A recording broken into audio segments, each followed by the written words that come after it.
বন্ধুরা, সবাইকে স্বাগতম জানাই মুশফিক অর্গানিক গার্ডেনে। আমার চ্যানেলটি যদি সাবস্ক্রাইব না করে থাকুন, প্লিজ সাবস্ক্রাইব করুন। নোটিফিকেশনের জন্য বেল আইকনটি অবশ্যই প্রেস করুন।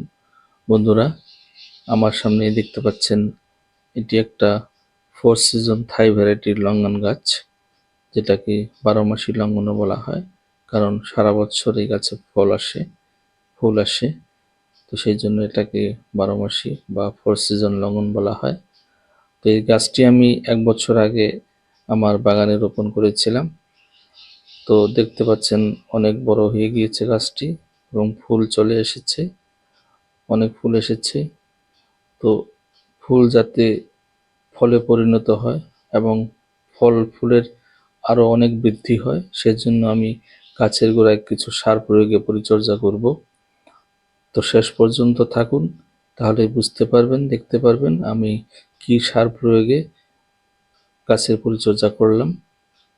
তো দেখতে পাচ্ছেন আমি সিটি কম্পোস্ট সার গাছের গোড়ায় প্রয়োগ করতেছি। এটি আমি 1.5 কিলোর মতো গাছের গোড়ায় প্রয়োগ করব। তো বন্ধুরা, আপনারা এই সিটি কম্পোস্টের পরিবর্তে গোবর সার, কেঁচো সার বা ভার্মি কম্পোস্ট নিতে পারেন। যিনাদের টবের গাছ রয়েছে বা মাটিতে রয়েছে, ওনারা গাছের সাইজ দেখে সার প্রয়োগ করবেন, সারের মাত্রা নির্ণয় করবেন।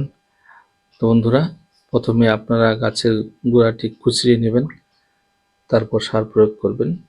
এই দেখতে পাচ্ছেন আমার হাতে, এটি একটা রক ফসফেট। এটি পাউডার ফর্মে থাকে, এটি পাথর থেকে তৈরি। তো এটি আমি 2.5 মুঠোর মতো গাছের গোড়া প্রয়োগ করব আমার গাছটি মাটিতে, সেই জন্য শিকড়গুলো অনেক দূরে দূরে চলে গিয়েছে।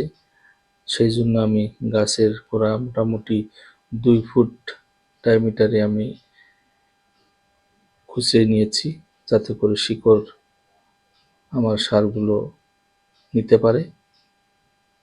তো আপনারা ওইভাবে গাছের গোড়া খুঁচিয়ে নেবেন যেনাদের মাটিতে রয়েছে।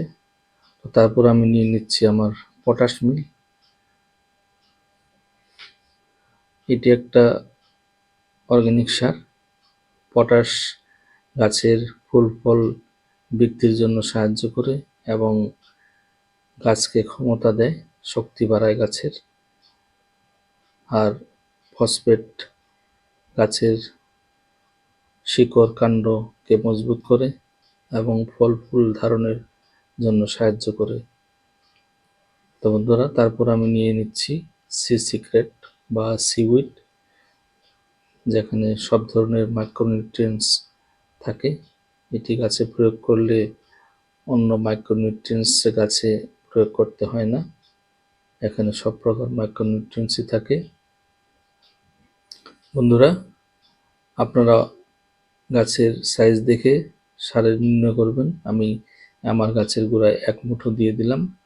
তারপর বন্ধুরা আমি দিচ্ছি, এটি একটি ম্যাজিক সার, যেটাকে হিউমিক অ্যান্ড ফুলভিক অ্যাসিড বলা হয়। এটি গাছের শিকড়কে মজবুত করে, গাছের খিদেকে বাড়ায়। আর এখন যেহেতু বৃষ্টির সিজন পার হয়ে গেছে, তো অনেক শিকড় হয়তো ক্ষতিগ্রস্ত হয়ে গেছে।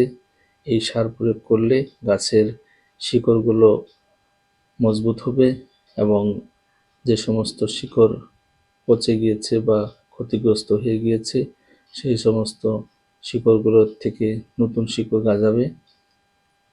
তো বন্ধুরা, শিকড় যদি সুস্থ সবল না থাকে, তাহলে গাছ অসুস্থ হয়ে পড়বে।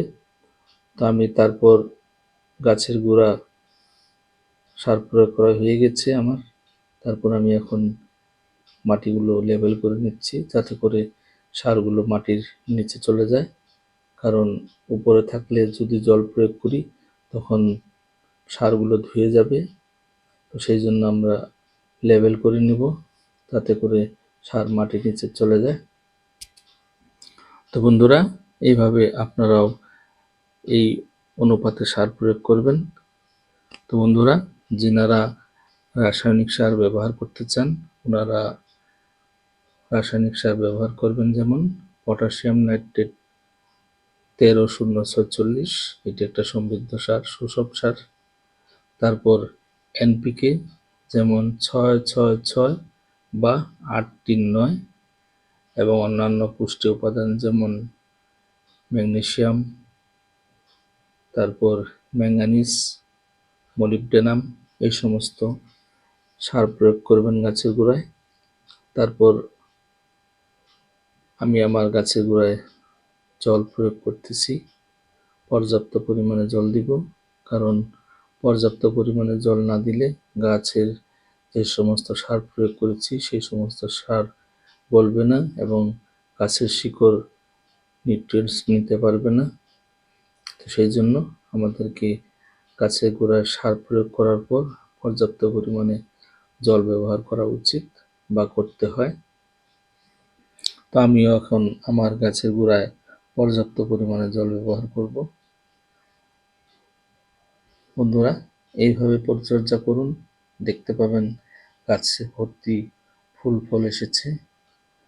আর চেষ্টা করবেন সবসময় নিজের ছাদ বাগান বা গার্ডেনে রাসায়নিক সার ব্যবহার না করে জৈব সার ব্যবহার করতে, কারণ আমরা ভালোভাবে জানি যে জৈব সারের মধ্যে কোনো ক্ষতি নেই, রাসায়নিক সারের মধ্যে অনেক ক্ষতি রয়েছে, যেমন ইউরিয়াতে প্রচুর পরিমাণে শরীরের ক্ষতি হয়। তো বন্ধুরা, ভিডিওটি কেমন লাগলো কমেন্টসের মাধ্যমে জানাবেন, একটা লাইক অবশ্যই দিবেন ভিডিওটি ভালো লাগলে। তো বন্ধুরা, শেয়ার করবেন। সবাইকে ধন্যবাদ জানাই ভিডিওটি শেষ করলাম।